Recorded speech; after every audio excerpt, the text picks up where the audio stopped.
People's Market. Malambong adlaw Sugbo for today's ganap. Human sa malampuson nga tabo sa Kapitolyo ni adtong Agosto, formal nga gibuksan ni People's Governor Pamela S. Baricotro kauban ang Provincial Agriculture's Office ang sinimanang People's Market para sa atong mga kaigsuonang mangingisda ug mag-uuma para sa ilang mga nagalain-laing mga produkto. Dali atong tanaw ng ilang mga baligya. Tara!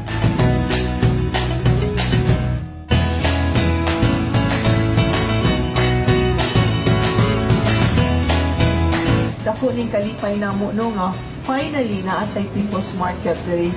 So ang kani ako mga baligya diri so much cheaper kay diretso ni sa gikan ni sa mga farmers.